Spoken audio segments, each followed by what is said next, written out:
नमस्कार प्यारे साथियों, आज मैं आपको प्रेजेंट कंटीन्यूअस टेंस पढ़ाऊंगा।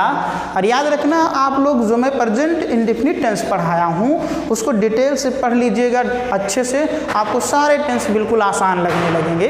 तो चलिए हम शुरू करते हैं समय को ना ज़्यादा खराब करते हुए। तो हेडिंग बनाएंगे present continuous tense, present continuous tense. तो इसकी जो पहचान होती है बच्चे, आइडेंटिटी जो है इसको हिंदी में क्या कहते हैं? पहचान कहते हैं हम लोग इसको। याद रखना बच्चे, जो इस काल का वाक्य होगा उसके क्रिया के अंत में रहा है, रही है, रहे हैं, रहा हूँ आदि शब्द आएंगे, अर्थात कार्य का जारी रहना पाया जाएगा। जैसे कहा जाए मोहन सो रहा है, राधा नाच रही है, तुम पढ़ रहे हो, मैं पढ़ा रहा हूँ, अर्थात कार्य का एक तरीके से जारी रहना मिल रहा है ना, कि कार्य शुरू है और चल रहा है। तो इसी को हम क्या कहते हैं? Continuous tense. और यहाँ पर है आएगा, वर्तमान की चर्चा होगी तो प्रेजेंट कंटीन्यूअस टेंस होगा। तो पहचान लिखिएगा, क्रिया के अंत में, क्रिया के अंत में, क्रिया के अंत में रहा है, रही है, रहे हैं, रहा हूँ आदि शब्द आते हैं, आदि शब्द आते हैं। याद रखना बच्चे, ये जो टेंस होगा इसके वाक्यों के क्रिया के अंत में यही सब वर्ड आएंगे। तो ये तो पहचान है बच्चे। अब हम लिखेंगे rules of translation, rules of translation, जिसको हिंदी में कहते हैं अनुवाद के नियम। पहला लिखिए, एक वचनकर्ता एवं व्यक्तिवाचक सर्वनाम, व्यक्तिवाचक सर्वनाम ही सी इट के साथ, ही सी इट के साथ सहायक क्रिया, सहायक क्रिया को इंग्लिश में क्या कहते हैं बच्चों? Helping verb. सहायक क्रिया इज तथा बहुवचनकर्ता, प्लूरल नंबर सब्जेक्ट इंग्लिश में कहते हैं, बहुवचनकर्ता एवं व्यक्तिवाचक सर्वनाम, सर्वनाम बी यू दे के साथ, बी यू दे के साथ सहायक क्रिया, सहायक क्रिया आर का प्रयोग करते हैं, आर का प्रयोग करते हैं। बच्चे ये तो ही हेल्पिंग वर्ब है, याद रखना, यहीं पर लिख लीजिएगा नोट पॉइंट करके। आई के साथ आई एम का प्रयोग करते हैं। आई के साथ कौन सी सहायक क्रिया लगेगी? I am. आई के साथ आई एम का प्रयोग करते हैं। और दूसरा रूल लिखिएगा बच्चे, वर्ब के आईएनजी फॉर्म, जिसको बिफोर भी कह सकते हो, वर्ब के इंग फॉर्म का प्रयोग किया जाता है, वर्ब के इंग फॉर्म का प्रयोग किया जाता है। तो बच्चे याद रखना, ये हमने रूल लिख दिया, एक वचनकर्ता या व्यक्तिवाचक सर्वनाम ही सीट के साथ क्या लगाएंगे? इज का प्रयोग करेंगे जो बहुवचनकर्ता होगा, और बी यू दे के साथ आर लगाएंगे तथा आई के साथ आई एम का प्रयोग करते हैं, वर्ब के आईएनजी फॉर्म का प्रयोग करते हैं। तो ये बच्चे इतना सा रूल है, आप इसको ध्यान से पढ़ लीजिएगा और मैं स्ट्रक्चर के माध्यम से अब आपको वाक्य समझाने चल रहा हूँ। इसको मिटा देता हूँ बच्चे, आप नोट कर लिए होंगे। और सबसे पहले हम आपको अफर्मेटिव वाक्यों के अनुवाद बताएंगे। पहले हम लिखेंगे आपको जो उसका क्या होगा, स्ट्रक्चर अफर्मेटिव सेंटेंस का। सबसे पहले क्या होगा बच्चे, सब्जेक्ट होगा, सब्जेक्ट के तुरंत बाद इज, एम, आर कर्ता के अनुसार जिसकी ज़रूरत होगी, फिर V1 में आईएनजी ऐड कर दीजिएगा जिसको वर्ब का इंग फॉर्म कहते हो, या इसको B4 भी कह सकते हैं, plus object plus other word होगा बच्चे। ये जो स्ट्रक्चर है आपका, ये है अफर्मेटिव सेंटेंस का। किसका है बच्चे, अफर्मेटिव सेंटेंस का है। स्ट्रक्चर आप बना लिए होंगे बच्चे, पहले सब्जेक्ट, फिर इज, एम, आर, फिर वर्ब का इंग फॉर्म, ऑब्जेक्ट, फिर अदर वर्ड। जो अदर वर्ड होंगे देखेंगे अभी हम एग्जाम्पल में। जैसे कहा जाए श्याम मैदान में क्रिकेट खेल रहा है, खेल रहा है। तो बच्चे देखिए, श्याम मैदान में क्रिकेट खेल रहा है, क्रिकेट गलत लिख दिया था बच्चों, सॉरी, क्रिकेट खेल रहा है। तो यहाँ पर हम सब्जेक्ट देखेंगे, पहले सब्जेक्ट लिखना है, जो काम करता है वही सब्जेक्ट होता है। खेल कौन रहा है, श्याम, तो श्याम को लिखिए पहले, श्याम सब्जेक्ट हो गया। और हेल्पिंग वर्ब श्याम के अनुसार क्या लगेगा यहाँ पर, इज, श्याम इज। और वर्ब क्या है, खेलना, खेल रहा, तो क्या लिखेंगे, प्ले।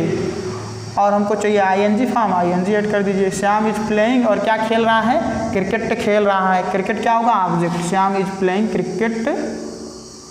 और कहाँ खेल रहा है बच्चे, मैदान में, तो इन द फील्ड, ये हुआ एग्जाम्पल। और इन द फील्ड क्या है, अदर वर्ड में आ जाएगा। जैसे कहा जाए रागिनी और मोनी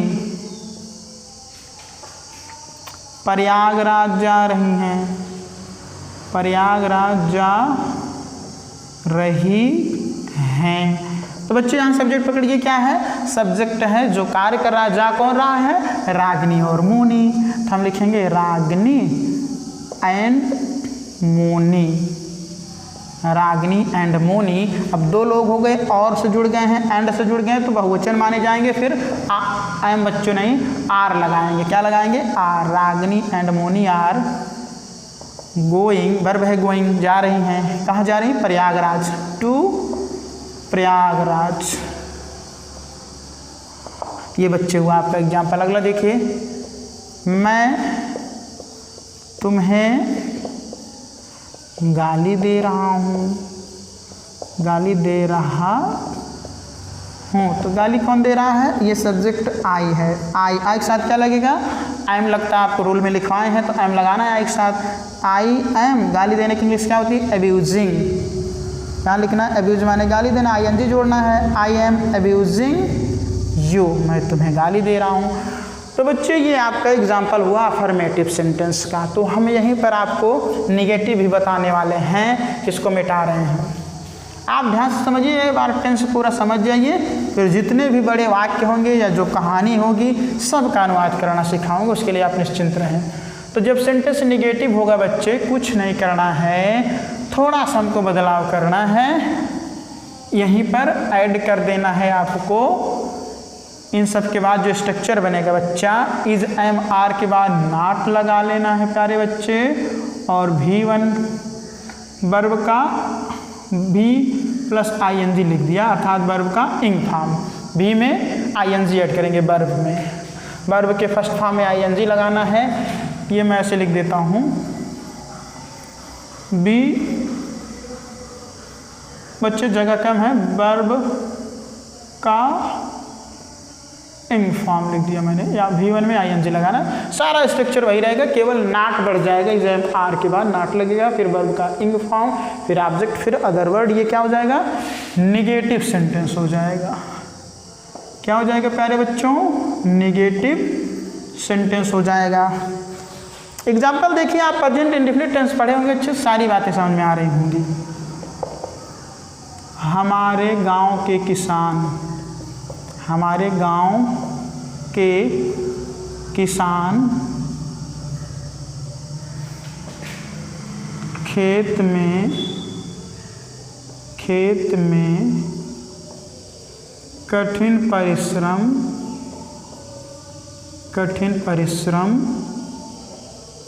नहीं कर रहे हैं। तो कौन नहीं कर रहा है कठिन परिश्रम बच्चे? गांव के किसान। तो ये क्या हो जाएगा, हमारे गांव के किसान क्या हो जाएगा, पूरा आपका सब्जेक्ट बनेगा। क्या कहेंगे, the farmers of our village, farmers of our village, ये पूरा क्या बच्चे आपका सब्जेक्ट होगा। और फार्मर से तो प्लूरल नंबर है, इसी के अनुसार हमको हेल्पिंग वर्ब लगाना, प्लूरल नंबर में तो आर लगेगा। The farmers of our village are not, काम नहीं कर रहे हैं तो वर्किंग लिखिएगा, वर्किंग हार्ड, कठिन परिश्रम नहीं कर रहे हैं। कहाँ पर, खेत में, इन द फील्ड, खेत में कठिन परिश्रम नहीं कर रहे हैं। तुम अंग्रेजी नहीं पढ़ रहे हो, नहीं पढ़ रहे हो। सब्जेक्ट क्या बच्चे, यू के साथ क्या लगेगा, आर लगेगा। तो यू आर नेगेटिव है तो नॉट लगाइए, you are not reading, verb है। फिर क्या नहीं पढ़ रहे, इंग्लिश क्या है, object. You are not reading English, तुम अंग्रेजी नहीं पढ़ रहे हो। वे तुम्हें नहीं बुला रहे हैं, नहीं बुला रहे हैं। तो बच्चे सब्जेक्ट क्या है यहाँ पर, वे। तो वे की इंग्लिश क्या होती है, दे, और दे के साथ क्या लगेगा, are. They are not calling you. ये हो गया बच्चे आपका नेगेटिव सेंटेंस का एग्जाम्पल। और उम्मीद कर रहा हूँ कि आपको बातें समझ में आ रही होंगी। यदि ना समझ में आ रही हैं तो कमेंट बॉक्स में ज़रूर बताइएगा। तो ये नेगेटिव हो गया बच्चे। चलिए हम यस नो टाइप सेंटेंस का एग्जाम्पल देखते हैं। तो कुछ नहीं करना बच्चे, थोड़ा सा इसी में बदलाव कर देते हैं, आप भी बदल लीजिएगा, आप नया स्ट्रक्चर बना लीजिएगा बच्चे।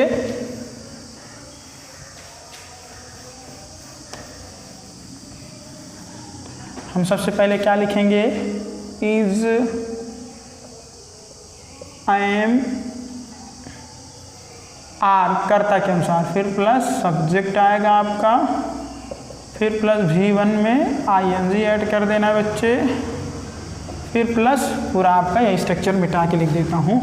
इज एम आर सब्जेक्ट, फिर वर्ब का फॉर्म प्लस ऑब्जेक्ट हो जाएगा प्यारे बच्चे, फिर प्लस अदर वर्ड हो जाएगा, लास्ट में क्वेश्चन मार्क लगा दीजिएगा।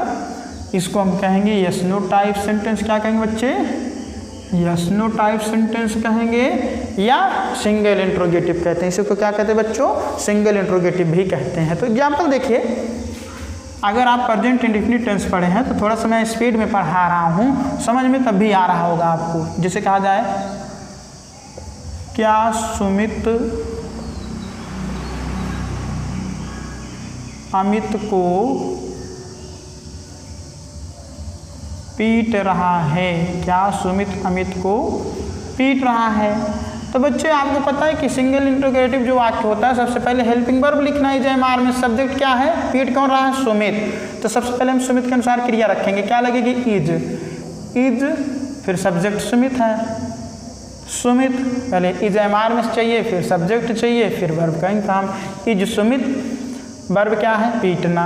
इज सुमित बीटिंग, और ऑब्जेक्ट क्या है, अमित। Is Sumit beating Amit. क्या वे नाच रहे हैं, क्या वे नाच रहे हैं। तो सब्जेक्ट क्या बच्चे, वे के अनुसार क्या चलता है, आर। आर दे डांसिंग, ये हो गया बच्चे। जैसे कहा जाए, क्या मैं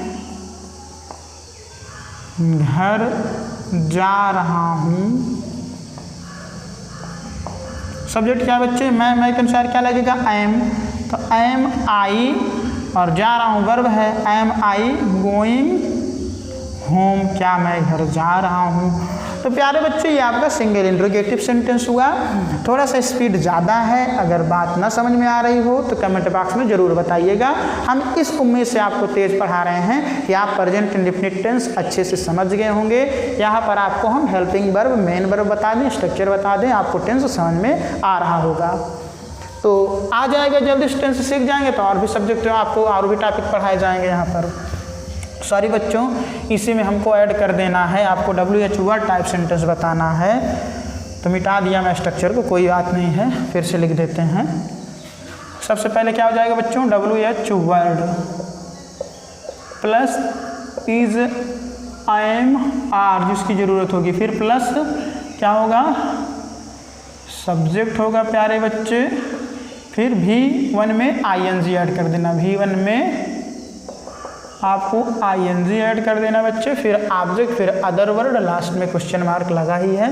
थोड़ा सा ये नीचे हो गया है, आप लोग सही कैसे लिख लीजिएगा बच्चे। और इसको हम कहेंगे WH word type sentence, WH word type sentence. Example देखिए, विभा कहाँ जा रही है, जा रही है। तो कहाँ की इंग्लिश सबसे पहले लिखेंगे हम, क्योंकि WH वर्ड को रखना है। तो वेयर होता है ना कहाँ की इंग्लिश, वेयर, और इसके जस्ट बाद इज एम आर सब्जेक्ट के अनुसार लगता है। तो विभा एक बच्चे ने क्या लगाएंगे, इज लगाएंगे। Where is Vibha going, Vibha कहाँ जा रही है। अगला एग्जाम्पल देखिए, मैं क्यों रो रहा हूँ, मैं क्यों रो रहा हूँ। तो बच्चे सबसे पहले WH वर्ड को लिखना है, WH वर्ड है ना स्ट्रक्चर में, तो वाई लिखिए, वाई, और फिर सब्जेक्ट क्या है, मैं में क्या लगता है, एम, वाई एम आई बीपिंग, मैं क्यों रो रहा हूँ। राजू कैसे नाच रहा है, राजू कैसे नाच रहा है। तो सबसे पहले WH वर्ड लिखना है, कैसे लिखिए, हाउ इज राजू डांसिंग। तो बच्चे इस तरीके से मैंने आपको WH वर्ड टाइप सेंटेंस भी बताया।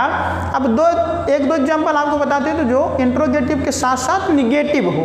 आपको पता है इंट्रोगेटिव के साथ साथ जो वाक्य निगेटिव होगा बच्चे, उसमें हम सब्जेक्ट के तुरंत बाद क्या लगा देते हैं, नॉट लगा देते हैं। तो चलिए एक दो एग्जांपल आपको हम समझा देते हैं। स्ट्रक्चर नहीं बताएंगे आपको, स्ट्रक्चर आप पहले से ही जान रहे हैं। इसी में क्या कर देना है, सब्जेक्ट के तुरंत बाद नॉट लिख देना है। अगर स्ट्रक्चर बनाना चाहें तो केवल हम एग्जांपल आपको समझा देते हैं, जैसे इंट्रोगेटिव के साथ साथ निगेटिव हो।